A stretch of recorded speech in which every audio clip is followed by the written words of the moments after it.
वारीला? अरे तुम्ही खरं तुम्हाला खरंच माहिती आहे का सगळे चाललात म्हणून तुम्ही पण निघाला?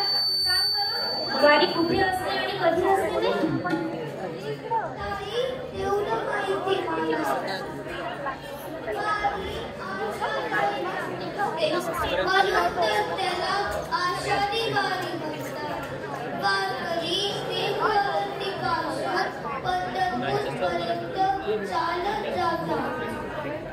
अरे वा, माहितीये की तुम्हाला?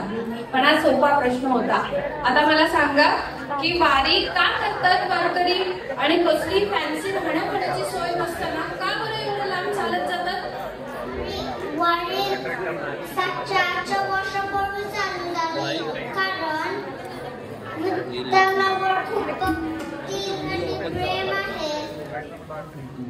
अरे वा वा, माहितीये तुम्हाला मुळात हे एवढ्या सगळ्या गोष्टी माहीत असतात. मला अपेक्षितच नव्हतं. आपल्या पुढच्या पिढीला या वारी परंपरेबद्दल खूप माहिती आहे हे बघून किती छान वाटतंय. कुठे चाललाय तुम्ही?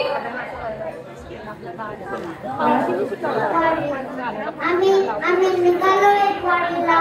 तुम्ही पण आमच्याबरोबर चला. हो नक्की, तुम्ही व्हा पुढे, आम्ही येतोच पुढच्या वर्षी. काय दिवशी पुढच्या वर्षी जाऊया ना?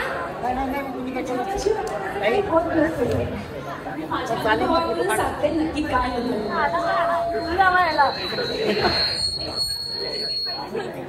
घरदार सोडून जाऊन विठ्ठलाच्या दारी, घरदार सोडून जाऊन विठ्ठलाच्या दारी आणि दरवर्षी म्हणतो करून पुढच्या वर्षी आषाढातलं आभाळ जेव्हा सावळं सावळं होतं, आषाढातलं आभाळ जेव्हा सावळं सावळं होतं, घर भरून येतं आणि मन भरून येतं.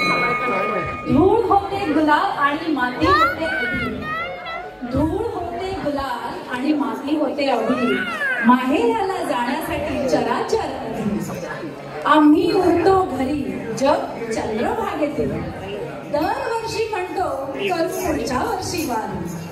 संत लईत गातो वारा संतांचे अभंग, संत लईत गातो वारा संतांचे अभंग, झाडे पाने डुलू लागतात, नद्या नाले होतात कीर्तनात दंग, नद्या नाले होतात कीर्तनात दंग, अवघा रंग एक झाला सखा पांडू.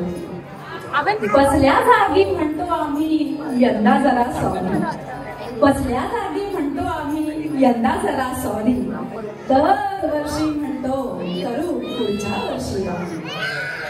संसाराची पायरी आणि अध्यात्माचा कळस, संसाराची पायरी आणि अध्यात्माचा कळस, आधीच अंधकार त्यात डोंगरा एवढा आळस, दिशाहीन भक्ती आणि सुखासीन भाव, दिशाहीन भक्ती आणि सुखासीन भाव असल्या वाटेत लागत नसतो चैतन्याचा गाव.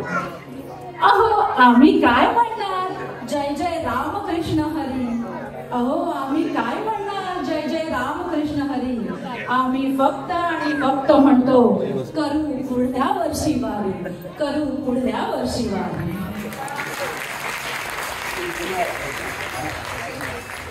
मस्त, पण खरंच प्रयत्न करूया आणि पुढल्या वर्षी वारीला जाऊया.